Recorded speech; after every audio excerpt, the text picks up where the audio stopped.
اس مسجد میں وہ خاتون جھاڑو دیتی تھی، بخاری ہے۔ جب ان کا انتقال ہو گیا، صحابہ نے سوچا کہ حضور کو تکلیف ہوگی، بغیر بتائے جنازہ پڑھ دیا۔ حضور صبح تشریف لائے، تازی قبر دیکھی، اور محبوب وہ ہیں جو فرش پہ کھڑے ہو کے عرش کی خبریں دیتے ہیں۔ نبی پاک علیہ الصلوۃ والسلام نے فرمایا کہ مجھے اطلاع کیوں نہیں دی اس کے انتقال کی؟ یہ کرم دیکھو، کوئی ڈیوٹی تو کرتی تھی نا یار، پر خلوص سے، پر پیار سے، پر اللہ کو راضی کرنے کے لیے، پر درد دل سے۔ اور دین کی ڈیوٹیاں کرنے والے دوستو سنو، حضور صبح آئے، قبر کو دیکھ کر فرمایا مجھے کیوں نہیں بتایا؟ یا رسول اللہ آپ کو تکلیف دینا مناسب نہ جانا؟ تو قبر پہ کھڑے ہو کے حضور نے فرمایا صف بناؤ، میں دوبارہ جنازہ پڑھاؤں گا۔ صف بناؤ، میں دوبارہ جنازہ پڑھاؤں گا۔ کوئی ڈیوٹی تو۔ تیسرا تقاضا حضور کی محبت کا، سمجھو میں بس بڑی جلدی بات سمیٹنے لگا ہوں۔ حضور کی امت سے پیار کرو، یہ نبی پاک کی محبت کا تقاضا ہے۔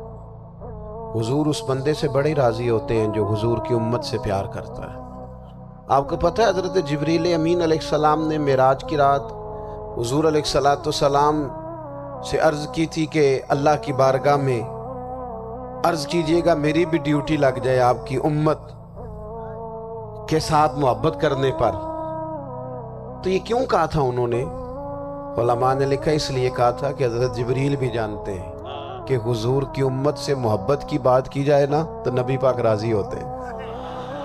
امت سے پیار کرو گے نا، امت سے، ایک صرف بات کا خیال رکھنا، عقیدہ برا ہو تو بات دوسری ہے، ورنہ میرے محبوب کی امت کا ایک ایک شخص جو مدینے والے کا کلمہ پڑھتا ہے، جو حضور کا غلام ہے، اس کے بارے میں اپنے دل میں گنجائش رکھنا، پیار رکھنا، وارفتگی رکھنا۔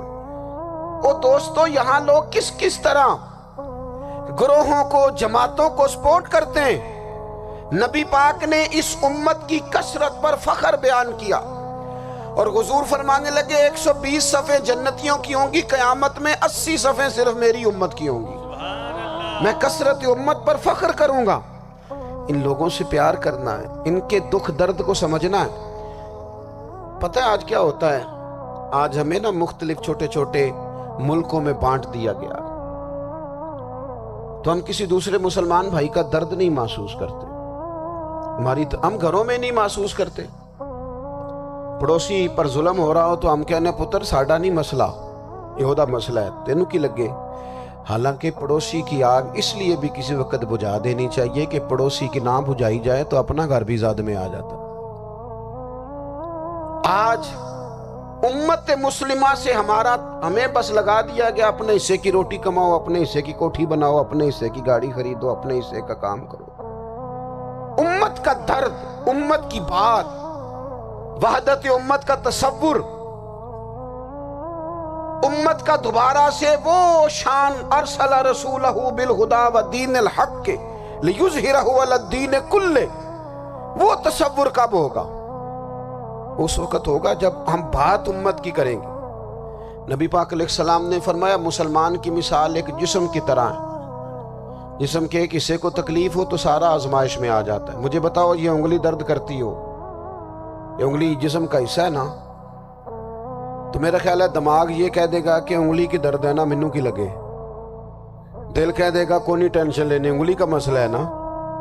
ایسا نہیں ہوتا، بلکہ جب انگلی میں درد ہوتی ہے تو دماغ منصوبہ بندی کرتا ہے کہ اس کا علاج کیسے ہو سکتا ہے، دل پریشان ہوتا ہے، پیر چل کے جاتے، ہاتھ وہ دوائی وصول کرتے، دانت اسے چبا کر، حلق اسے نگل کر، معدہ اسے ذخیرہ کر کے جسم میں پھیلاتا ہے، پھر جا کے انگلی شفا پذیر ہوتی ہے۔ ایک حصے کو درد ہو تو سارا حصہ کام پہ لگ جاتا ہے۔ اسرائیل اگر تکلیف دے رہا ہے فلسطینیوں کو تو ہونا چاہیے تھا نا بعض مسلمان حکمرانوں کو نیند نہ آتی، وہ درد دل محسوس کرتے، ہونا چاہیے تھا نا کہ بعض لوگ یہاں ہم کیا کرتے ہیں بھلا بیٹھ کے، اب تو مجھے بعض چیزوں سے کوفت بھی ہونے لگا، ہم دیتے ہیں بیان، مذمت۔ آپ کے بیان دینے سے کیا ہوگا؟ فلانے نے بھی بیان دے دیا، فلانے نے بھی کلپ دے دیا، یہ کیا کر رہے ہیں؟ یہ تو آپ زندہ رہنا چاہتے ہیں. وہ جس طرح آج کل ہمارے ہاں بہت ساری چونکہ جماعتیں ہیں تو کشمیر ڈے آتا ہے نا تو مل کے ریلی نہیں نکالی جا سکتی, سوال نہیں پیدا ہوتا, کیونکہ ہمیں جماعتوں کو زندہ رکھنا ہے. اس جماعت کی خبر الگ لگنی چاہیے, اس جماعت کی خبر الگ. تو ایسے کوئی انقلاب آئے گا؟ یاد رکھنا امت کو پوری کو ایک طاقتور آواز بننا پڑے گا. ہمیں تھوڑا تھوڑا اوپر اٹھ کے سوچنا پڑے گا. خدا را اللہ تعالیٰ مجھے معاف کرے اگر کوئی بات میں ستی کر رہا ہوں, دل کی گہرائی سے عرض کرتا ہوں اب تو بڑا سخت وقت آ گیا. اب چونکہ اب تو کیمرے کی آنکھ آئی ہے تو وہ زخمی بچے دیکھے نہیں جاتے, وہ تڑپتی مائیں دیکھی نہیں جاتی, وہ سسکتی اور آواز دیتی بیٹیاں سنی نہیں جاتی. وہ آوازیں ایسی ہیں جیسے وہ رات کے سناٹوں میں چیخیں بن کے لوگوں کو جگایا کریں گی. خدا را کچھ جرم ایسے ہوتے ہیں جن کی سزائیں بڑی سخت ہوتی ہیں, جن کی معافی بڑی مشکل سے ہوتی. اپنے اندر جذبہ ایمانی پیدا کریں. اور میرے دوستو بستر پر بھی تو لوگ ماری جایا کرتے ہیں نا. اپنی زندگی رسول اللہ صلی اللہ علیہ وسلم کے دین کے نام کرو. جذبہ جہاد, شوق شہادت اور عشق رسول, یہ عناصر ہیں جو امت مسلمہ کو پیروں پر کھڑا کریں گے. 2 منٹ کے لیے سوچو, امت اگر اسی طرح کٹتی رہی, پریشان رہی, دکھتی رہی اور باری باری کر کے, اقبال نے کیا کہا تھا؟ اس نے کہا تھا وطنوں میں, انہوں نے کہا تھا کہ ان تازہ خداؤں میں بڑا سب سے وطن ہے, جو پیرہن اس کا ہے وہ مذہب کا کفن ہے. تو اقبال ہم کیا کریں؟ کہنے لگے بازو تیرا توحید کی قوت سے قوی ہے, اسلام تیرا دیس ہے, کیونکہ تو مصطفی ہے. تو بحیثیت مسلمان سوچنا شروع کر, بحیثیت مسلمان. اور یوں تو سید بھی ہو, مرزا بھی ہو, افغان بھی ہو, تم سبھی کچھ ہو, بتاؤ کہ مسلمان بھی ہو. تمہارے اندر کہیں سے کوئی مومن بھی بولتا ہے کہ نہیں؟ علاقائی تعصبات اور ملکی سرحدوں میں قید ہو جانے والوں, تم ایک نبی کی امت ہو. کیوں نہیں سمجھتے کہ جب کشمیر کی بیٹی روتی ہے تو مدینے والے محبوب پاک علیہ السلام کی امت کی بیٹی روتی ہے, جب فلسطین کی بیٹی روتی ہے تو امت کی بیٹیاں روتی. خدا را کچھ درد دل اپنی طبیعت میں پیدا کریں. میں حکمرانوں کی بات نہیں کرتا, میں تو عام لوگوں سے ایسے تبصرے سنتا ہوں جو نہیں کرنے چاہیے. وہ نہیں جی نہیں, دوسرا رخ بھی دیکھو. عام آدمی اٹھ کے, عام لوگ بھی یہ خطرناک سوچیں اور ان سے خوفناک نتائج برآمد ہوں گے. تو 3 باتیں میں نے آپ کی خدمت میں عرض کی ہیں. ایک تو کوشش کریں اپنی زندگی کے اندر کہ زندگی کو سادہ کریں. پیسہ ضرور کمائیں لیکن پیسے سے پیار نہ کرو, پیار تو مدینے والے رسول سے کرنا. دولتیں, ہرس, ہوس, طمع, ان سے باہر آؤ. اور دوسری گزارش آپ کی خدمت میں یہ عرض کی ہے, کچھ نہ کچھ دین کا کام, اور اس میں بھی شہرتوں سے بچتے ہوئے, تصویروں سے بچتے ہوئے. میں ہر محفل میں شاید کہتا ہوں میری فوٹو آ رہی ہے اور لائیو آ رہا ہے اور فلاں ہو رہا ہے, لیکن اس محفل کا خوبصورت انسان وہ ہے جو سب سے پیچھے بیٹھا ہے. وہ کسی فوٹو کے لیے نہیں آیا. اور میں ڈھیر سارے لوگ دیکھ رہا ہوں, یہ جو آگے بیٹھ جاتے ہیں بعض اوقات 5, 7, 10 لوگ, یہ بڑی تصویر سازی کرتے ہیں, لیکن جو پیچھے بیٹھے ہوتے ہیں, جو پیچھے بیٹھے ہوتے ہیں ان کی کوئی فوٹو نہیں آتی. اور میں نے بہت سارے لوگوں کو دیکھا ہے کبھی موبائل کو ہاتھ بھی نہیں لگاتے, لیکن جن کے لیے آئے ہیں انہیں تو پتہ ہے نا کون کون آیا ہے. اور کچھ دین کے لیے کریں. اور تیسری گزارش آپ کی خدمت میں یہ ہے کہ امت بن کر بھی ضرور سوچیں اور امت کے دکھوں کا مداوع بھی کریں اور امت مسلمہ کا درد بھی اپنے سینے میں ضرور محسوس کریں. اللہ تعالی ہماری اس بزم کو. یہ ایک بات اور سن لیں جی, نبی پاک علیہ الصلوۃ والسلام نے ارشاد فرمایا, لائیں جی, حضور سید عالم علیہ الصلوۃ والسلام نے ارشاد فرمایا کہ جب تک بندہ اللہ کے بندوں کی مدد میں رہتا ہے نا, اللہ بھی اس کی مدد کرتا رہتا ہے. یعنی اگر آپ امت کے لیے سوچتے ہیں, کوئی امت کے لیے فکر پیدا کرتے ہیں, کچھ امت کی سوچیں لاتے ہیں, تو اللہ بھی مدد فرمائے گا. اور یہ بات اچھی طرح یاد رکھیں, جب بھی بندہ کوئی ایسا کام کرتا ہے نا جو خالص اللہ کی رضا کے لیے ہو تو رب کی مدد ضرور آتی ہے۔ وَلَقَدْ نَصَرَكُمُ اللَّهُ بِبَدْرٍ وَأَنْتُمْ أَذِلَّةٌ، تو یہ کام کریں گے تو اللہ کی مدد بھی آئے گی، اللہ توفیق عطا فرمائے۔ وَمَا عَلَيْنَا إِلَّا الْبَلَاغُ۔ تو حضور نے فرمایا اگر اپنے بچوں کے لیے رزق حلال کمانے نکلا ہے پھر بھی اللہ کے راستے میں ہی ہے، اور اگر اس لیے نکلا ہوا ہے کہ کسی کے سامنے ہاتھ نہ پھیلانا پڑے تو پھر بھی یہ اللہ کے راستے میں ہی ہے۔ اور فرمایا اگر اس لیے نکلا ہے کہ اپنے بہن بھائی بال بچے ماں باپ دوست احباب کے ساتھ خیر کرے گا تو پھر بھی اللہ کے راستے میں، یعنی بظاہر وہ کام جنہیں لوگ دنیا کا کام سمجھتے ہیں اگر اس میں بھی رضا الہی شامل کر لی جائے تو وہ کام دین بن جاتا ہے، اور اگر جس کام کو لوگ دینی کام سمجھ کے کریں لیکن اس میں تصنع آ جائے، بناوٹ آ جائے، لوگوں کو ذرا پتہ چل جائے، ذرا میری بھی فوٹو آ جائے، ذرا میرا بھی نام ہو جائے، تو آپ نے دینی کام نہیں کیا یا آپ نے دنیا داری کی۔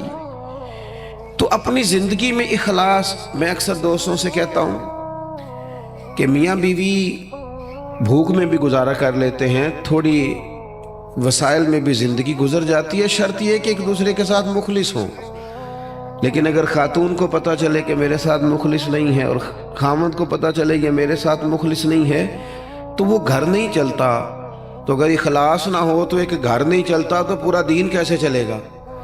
اپنی زندگی میں اپنے مزاجوں میں اخلاص، بہت ساری ہماری پریشانیوں کا سبب ہمارا دکھاوا ہے، اور میں نے دیکھا ہے یہ جو دکھاوا کرنے والے ہیں بیچارے یہ بڑے ڈسٹرب لوگ ہیں، ذہنی طور پر شدید پریشان لوگ ہیں، دکھاوا کرنے والے بیچارے بڑی تکلیف میں ہیں کہ دیکھو یار میری فوٹو نہیں آئی، خود بتاتے ہیں اللہ کا شکر ہے جی میں فلانا کام بھی نیکی کا کرتا ہوں، بڑا کرم ہے جی فلاں خیر بھی آپ کو یہ کیوں بتانا پڑا، اتنی پریشانی کیوں لگ گئی آپ کو؟ اگر آپ کرتے ہیں تو اللہ تعالیٰ اس کا اجر آپ کو عطا کرے گا، خود بخود آپ کو کیوں ایسا کرنا پڑا؟ اخلاص والی زندگی گزاریں، اپنے لہجوں میں اپنے لفظوں میں حسن اور صفائی لائیں۔ دیکھیں نبی پاک صلی اللہ تعالیٰ علیہ وسلم نے فرمایا قیامت کے دن کچھ لوگ بڑی نیکیاں لے کے رب کی بارگاہ میں حاضر ہوں گے، ان کے پاس بڑی نیکیاں ہوں گی، لیکن اللہ فرمائے گا تم نے نیکیاں تو کی تھیں پر کی تھی لوگوں کو دکھانے کے لیے، اب اس طرح کرو جن کو دکھانے کے لیے نیکی کی تھی انہی سے جا کے اجر مانگو، میرے لیے کی نہیں، لہذا ان سے اجر مانگو جن کے لیے تم نے نیکی۔ بڑا سخت معاملہ ہے اور بڑا اذیت ناک مسئلہ ہے دکھاوے کا، یعنی کوئی بھی آپ کام کریں، آپ کسی کے شاگرد ہوں تو مخلص ہوں، کسی جگہ ارادت مند ہوں تو مخلص ہوں، کسی جگہ استاد ہوں تو مخلص ہوں، کسی جگہ آپ کی ذمہ داری تعلیم و تربیت کی ہو تو مخلص ہوں۔ اگر اخلاص نہیں ہوگا تو پھر ریاکاری کا سادہ ترجمہ اداکاری ہوتا ہے، پھر اداکاری بندہ کتنی کو کرے گا، تھک جائے گا۔ آپ مخلص ہو کر اپنا کام بھی صحیح کر کے کریں اللہ کی رضا کے لیے۔ یہ رشتہ داروں میں زیادہ لڑائیاں کیوں ہوتی ہیں؟ سارا چکر پروٹوکول کا ہے، مجھے آگے نہیں کیا، میرا نام نہیں لیا۔ اگر اخلاص ہو جائے نا یار میں نے اللہ کی رضا کے لیے صلہ رحمی کرنی، تو پھر تو میرے نبی پاک نے فرمایا جو تم سے توڑے اسے جوڑو، جو تمہیں محروم کرے اسے عطا کرو، پھر تو انداز اور ہو جاتا۔ اخلاص جو ہوتا ہے وہ اصل ہوتا ہے، اخلاص جو ہوتا ہے وہ حسن ہوتا ہے، اور نبی پاک علیہ السلام نے فرمایا مخلص ہو جاؤ، خالص ہو جاؤ اللہ کی رضا کے لیے، تمہارا تھوڑا عمل بھی تمہیں کفایت کر جائے گا، تھوڑا عمل بھی تمہارے لیے زیادہ ہو جائے گا۔ مخلص ہو جاؤ، تھوڑا عمل بھی فائدہ دے گا، لیکن اگر اخلاص نہیں تو پھر تو انسانی زندگی انتہائی کٹھن ہو جاتی ہے، وقت گزارنا مشکل ہو جاتا ہے۔ مخلص ہے نا جو بندہ تو وہ سادہ بھی ہے، جو مخلص ہے وہ چھپا ہوا بھی ہے، اور حضور نے فرمایا اسے مبارک ہو جسے تھوڑے لوگ جانتے ہیں، وہ بندہ ویسے ہی انفرادی ہو جاتا ہے۔ اخلاص اپنی زندگی میں، اپنے معاملات میں، اپنی روٹین میں، اس کو میں نے ایسے لوگوں کو دیکھا جو ٹیچر ہیں کسی ادارے میں، خود پتہ چل جاتا ہے انہیں کہ یار یہ بچہ کمزور ہے، غریب ہے، اس کے ماں باپ زیادہ اخراجات قبول نہیں کر سکتے، اٹھا نہیں سکتے، تو میں نے دیکھا ہے کہ وہ استاد سب اپنی جیب سے اس کا خرچہ دے رہے ہوتے ہیں، یہ اخلاص ہے. اگر مخلص ہو جائیں، منتظمین، معاونین، تو بہت سارے بچے جو تعلیم سے رہ جاتے ہیں وہ نہ رہیں، وہ پڑھ جائیں. ہم اگر مخلص ہو جائیں، اخلاص ہو جائے، تو ہم بہت سارے لوگ ایسے ہوتے ہیں جن کو ساتھ لے کے چل سکتے ہیں، ان کے کاروبار سیٹ کرنے میں مددگار ثابت ہو سکتے ہیں. لیکن ہمارا تو خیال ہوتا ہے کہ کہیں ایسا نہ ہو کہ وہ بھی سیٹ ہو جائے تو میرے برابر نہ آ جائے. مخلص اگر ہو جائیں تو زندگی میں بڑے سارے لوگوں کا ہاتھ تھامیں گے، بڑے سارے لوگ ہوں گے جن کو لے کے چلیں گے. شرط اللہ کی رضا ہے، اللہ کی رضا شرط ہے. اگر اللہ تعالیٰ کی رضا، وہ حضرت سعد بن ابی وقاص رضی اللہ تعالیٰ عنہ کہتے ہیں جب ہم قادسیہ کے علاقوں میں جنگ لڑ رہے تھے نا، تو وہاں ایک شخص بڑا مہنگا مال غنیمت، بعض نے تو لکھا ہے کہ تاج سونے ہیرے لگے ہوئے تھے، بادشاہ کا تاج، وہ بندہ نہ ڈھونڈ کے لایا، مل نہیں رہا تھا، جنگ ہوئی تو ریتلا علاقہ تھا، تاج بادشاہ کے کہیں کھو گیا. تو ایک آدمی سادہ سا فوجی وہ تاج لے کے شام کو سپہ سالار کے خیمے میں داخل ہوا. تو ان سے جب پوچھا گیا، وہ تاج انہوں نے پیش کیا، چہرے پہ کپڑا ڈالا ہوا تھا. تو ان سے پوچھا گیا کہ آپ بڑے امیر آدمی ہیں جو آپ نے بڑی دیانتداری سے یہ تاج واپس کر دیا. کہنے لگے نہیں، گزر بسر مشکل سے ہے. تو کہا پھر آپ نے اتنا مہنگا تاج ہاتھ آیا تھا واپس کیسے کر دیا؟ کہنے لگے میں نے اپنے رب کو راضی کرنا ہے. دیانتداری اللہ کی رضا کے لیے دکھائی. اب وہ واپس جانے لگے تو ان کو آواز دے کے پوچھا گیا نام ہی بتاتے جائیں، قبیلہ ہی بتاتے جائیں. یہاں تو آپ کو پتہ تصویریں بھی لگتی ہیں، اخبار بھی آتے ہیں، فیس بک بھی چلتی ہے، فلانے کو بھی پتہ چل جاتا ہے، بورڈ بھی لگتے ہیں، پھٹیاں بھی، یہاں تک کہ لوگ مسجد کی ٹائلوں پہ بھی نام لکھوا لیتے ہیں برائے صالح ثواب. وہ فرشتوں کو پتہ ہے کس کے لیے کیا ہے، پتہ ہے جس نے اجر دینے اسے. آپ کس حساب سے نام لکھوا رہے ہیں؟ پتہ ہے اللہ کو جس نے اجر دینا ہے اسے وہ جانتا ہے. تو ان کو آواز دے کے کہا گیا نام ہی بتا دیں. تو وہ صحابی کہنے لگے جس رب اور رسول کے لیے میں نے یہ کام کیا وہ میرا نام بھی جانتے ہیں، باپ کا نام بھی جانتے ہیں، قبیلہ بھی جانتے ہیں.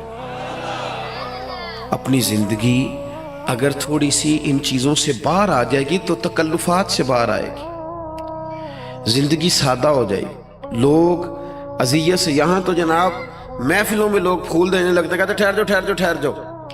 بھئی آپ گلدستہ دینے لگے دے دو، ٹھہرو ٹھہرو ٹھہرو، کیا ہو گیا؟ کہنے ذرا کیمرے سے دیو لیندے ہو. بھئی پھول پیش کرنے ہیں تو وہ بھی کیمرہ سیدھا کر لو، اس کے بعد پیش کرنے. اور کیمروں کی دنیا اور کیمرے کی آنکھ، اسی میں زندہ رہنا ہے کیا؟ زندگی تو باہر ہے، زندگی تو وہ ہے جو حقیقت میں ہے. اخلاص اپنی زندگی میں پیدا کریں، اپنے بہن بھائیوں کے ساتھ، اپنے گھر میں، اپنے دوست احباب کے ساتھ، اپنے دین کے ساتھ، اپنے ملک کے ساتھ، اپنی ملت کے ساتھ اخلاص پیدا کریں. مزاج خلوص والا ہو، للہیت والا ہو. ہم مسلمان ہیں، ہمیں یہ والا سبق نہیں پڑھایا گیا کہ دنیا میں کھا لو پی لو موج کر لو یہی ہے سارا کچھ. ہمیں تو کہا گیا ہے کہ تم یہاں کوئی خیر کرنے آئے ہو، اخلاص کے ساتھ رب کو راضی کرو، واپس لوٹنا ہے، اس کی بارگاہ کی طرف واپس جانا ہے، جزا سزا کا فیصلہ ہوگا. لہذا یہاں کوئی خیر کا کام کرنے آئے ہیں، یہاں طے شدہ بات ہے کہ کوئی پکا رہنے کے لیے نہیں آیا، سب نے لوٹنا. تو اپنے لوٹنے کی تیاری کرے، اس کے لیے شرط اخلاص ہے، اس کے لیے شرط مخلص ہونا ہے. بڑے سارے غریب لوگ ایسے ہیں جنہوں نے اب اپنے دکھ نہیں وہ بتاتے، انہوں نے چھوڑ دیے. بڑے سارے سفید پوش ایسے ہیں جو تکلیف میں آتے ہیں کسی سے بات نہیں کرتے. کیوں؟ انٹرویو بڑا لمبا دینا پڑتا ہے، کاغذات ہی بڑے دکھانے پڑتے ہیں، پوچھ ہی بہت گہری ہوتی ہے، تفصیلات ہی بڑی دینی پڑتی ہیں. حالانکہ رب نے جب ہمیں دیا تھا تو اتنی تفصیلات نہیں جانی تھی، پوچھی تھی، حکم نہیں دیا تھا. وہ تو خیر جانتا ہے سارا کچھ، لیکن اس نے اتنے سوال جواب جو جس ذریعے سے ہمیں دیے وہ ذریعہ اتنے سوال و جوابوں والا نہیں تھا. ہم جب لیتے ہیں تو پھر ماحول اور ہوتا ہے، اور جب دینا پڑتا ہے تو حالانکہ وہ کہتا ہے وَمِمَّا رَزَقْنَاهُمْ يُنْفِقُونَ، اس میں سے خرچ کر جو میں نے تجھے دیا ہے، دیا ہی میں نے، اب اس میں سے دے. تو ہمارے ہاں جناب بڑی لمبی، اب تو لوگ بتاتے نہیں، کہتے ہیں چپ کرو، عزت نفس کا مسئلہ ہے. اگر بات کریں گے تو بات کھل جائے گی، بات آگے نکل جائے گی، لیکن جو دینے والے تھے، جو عطا کر، حضرت عبداللہ ابن عمر رضی اللہ تعالیٰ عنہ، ان کا نا ایک غلام زیادہ عبادت کرنے لگ گیا، اللہ اللہ زیادہ کرتا تھا، نفل زیادہ پڑھتا، ذکر اذکار زیادہ کرتا، عبادت زیادہ کرتا، تلاوت زیادہ کرتا، درود پاک زیادہ پڑھتا، تو جناب عبداللہ ابن عمر نے اسے آزاد کر دیا۔ فرمایا اللہ کی حضور حاضر ہونا چاہتا ہے، ہم کیوں اسے پابند کریں، اسے آزاد کرتے، اسے آزاد کر دیا۔ ایک اور غلام نے سوچا کہ یار یہ تو بڑی بات ہے، اس نے بھی اللہ اللہ شروع کر دیا، حضرت عبداللہ ابن عمر نے اسے بھی آزاد کر دیا۔ اب وہ غلاموں نے کام پکڑ لیا، نفل پڑھتے، آپ اسے آزاد کر دیتے۔ ایک دن آپ کے بیٹے کہنے لگے بابا جان یہ آپ کو دھوکہ دیتے ہیں، بعد میں پتہ نہیں پانچوں بھی پڑھتے ہیں کہ نہیں، آپ کے سامنے یہ نفل پڑھتے ہیں، بڑے سجدے کرتے ہیں، آپ آزاد کر دیتے ہیں، آزادی کے بعد پتہ نہیں کیا کرتے ہوں گے، دھوکہ دیتے ہیں۔ تو حضرت عبداللہ ابن عمر نے بڑی ہی اعلیٰ بات کر دی، رب کے بندوں کی یہی شان ہوتی ہے۔ فرمانے لگے یہ مجھے رب کے نام پہ دھوکہ دیتے ہیں، میں تیار ہوں دھوکہ کھانے کے لیے، اس نام پر میں دھوکہ کھانے کو، یہاں لوگ بڑے بڑے ناموں پہ دھوکے نہیں کھاتے، تیرا پلاٹ مہنگا بیچ دوں گا، لوگ دھوکہ کھا نہیں جاتے، تو جمع کرا تیرے 100 کے 250 ہو جائیں گے، کھاتے نہیں، دولت کے نام پہ تو دھوکے کھاتے ہیں نا، لوگ اقتدار کے نام پر بھی تو دھوکے کھاتے ہیں نا۔ تو کہا اگر اللہ کا نام لے کر یہ مجھے دھوکہ دینا چاہتے ہیں تو میں دھوکہ کھانے کو تیار ہوں۔ اخلاص پیدا کریں زندگی کے اندر، للہیت پیدا، آپ اتنے سارے لوگ آئے ہیں، اگر ہم 50-60 لوگ بھی کسی ایک علاقے میں مخلص ہو جائے نا، اور ہمارا ذہن بن جائے کہ ہم نے اخلاص کے ساتھ اس علاقے کی خدمت کرنی ہے، علاقے کے مسائل کو دیکھنا ہے، آپ تو ماشاءاللہ بہت زیادہ ہیں، میں کہہ رہا ہوں 40-50 لوگ بھی ہوں، تو وہ گلی سے گزر رہے ہوتے ہیں تو گاڑی جو ہے وہ کسی کھڈے میں لگتا ہے، ٹائر تو اس پہ تبصرہ ہوتا ہے، ساڑھی حکومت کوئی کام نہیں کر دی، ویکو کٹے کھڈے نے، حالانکہ وہ 10 منٹ کا کام ہے، گاڑی سائیڈ پہ کی جائے، ایک دھابڑا ایک کئی اسے پکڑا جائے اور کھڈے کو بند کر دیا جائے۔ اور وہ میں نے تو دیکھا ہے کہ جو 4 کروڑ روپے اپنے گھر پہ لگاتا ہے وہ 10 لاکھ روپے گلی پہ لگانے کو تیار ہی نہیں ہوتا، ساری گلی میں پانی کھڑا ہے۔ ہم ساری زندگی تبصروں میں وقت گزارتے ہیں، گفتگو میں وقت گزارتے ہیں، ہم نیک نظر آنا چاہتے ہیں، نیک بننا نہیں چاہتے، ہم چاہتے ہیں ہماری شہرت ہو جائے، ہم نیک لوگ ہیں، لیکن نیکی کرنی نہ پڑے، خیر والا کام ہے اسے کر گزرے اور اللہ کی رضا کے لیے کر گزرے۔ یہ مساجد کے باہر، مدارس کے باہر اکثر علماء کے نام لکھے ہوتے ہیں، بانی اور محتمم، چلو وہی ہوں گے، ہوتا بھی ہے ایسا، لیکن اس بندے کا بھی بڑا کردار ہوتا ہے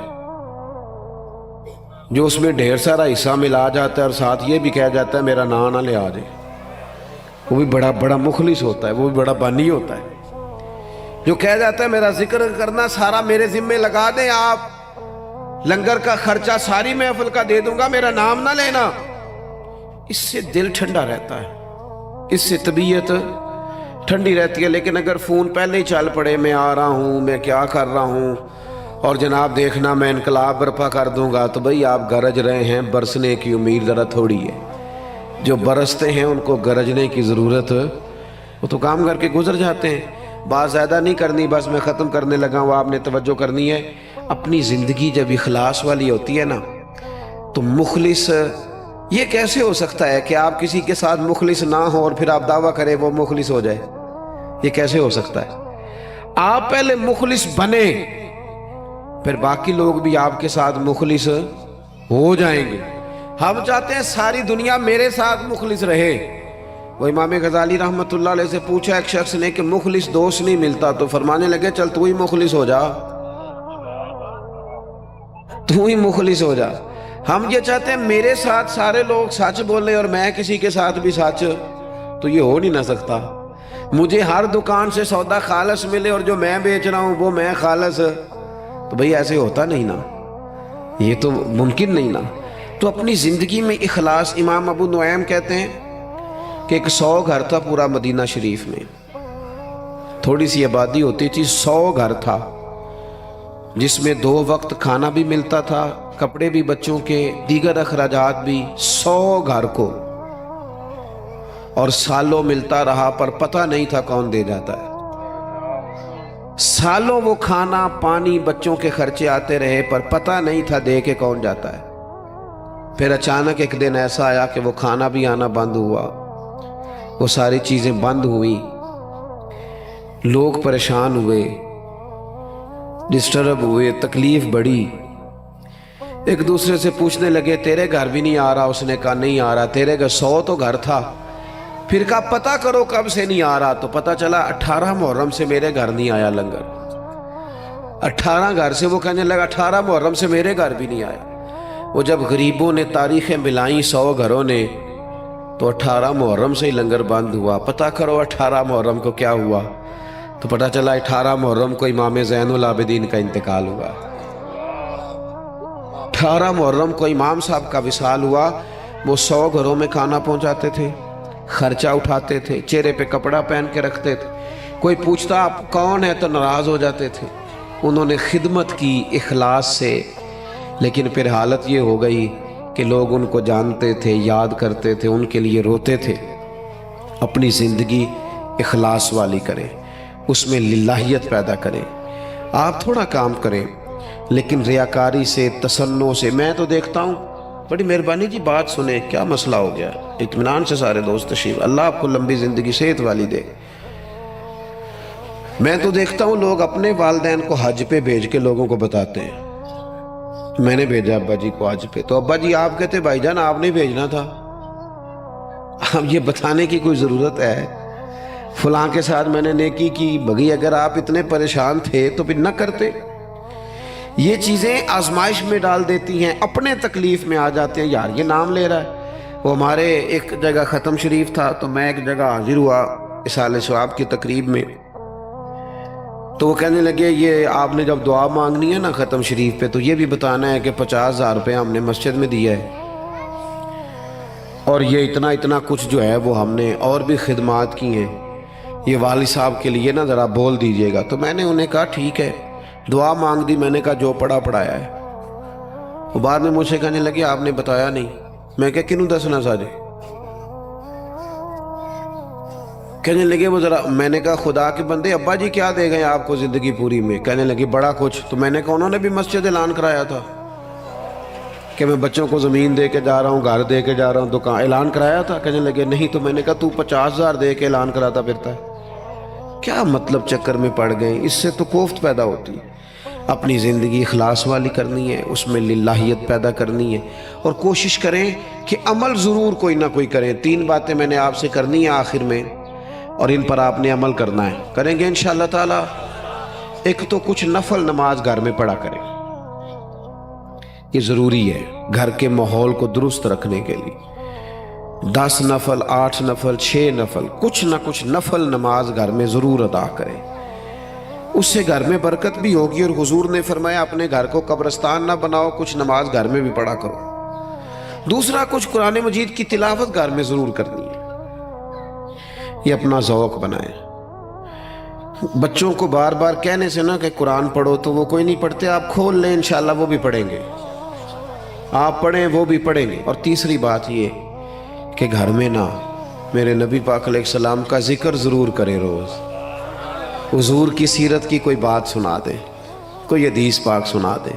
کچھ نہ ہو سکے تو بچوں سے کہیں پتر کو نعت شریف تو سنا تھوڑی سی، اپنے بچوں سے۔ اپنے گھر میں ذکر رسول کا مزاج بنائیں، اپنی طبیعت میں حضور کے تذکروں کو پیدا کریں ماحول میں۔ نتیجہ کیا ہوگا؟ اس کا نتیجہ یہ ہوگا کہ ہمارے گھروں میں راحت آئے گی، گھروں میں سکون ہوگا، گھر کے اندر للہیت پیدا ہوگی، گھر کے ماحول میں آپ دیکھیں گے کہ ایک الگ سے خوبصورتی پیدا ہو گئی ہے۔ اپنی زندگی میں بہت سارا اخلاص پیدا کریں، بہت ساری للہیت، کوئی بھی خیر کا کام کریں تو تسنع سے، بناوٹ سے، ریاکاری سے اپنے آپ کو بچائیں۔ میرے رسول پاک صلی اللہ علیہ وسلم نے لوگوں کو خالص کر دیا، اتنا خالص کر دیا، اتنا خالص کر دیا کہ مکے سے جب ہجرت کر کے لوگ مدینے آئے تو مدینے والوں نے آدھی جائیدادیں بانٹ کے دے دی۔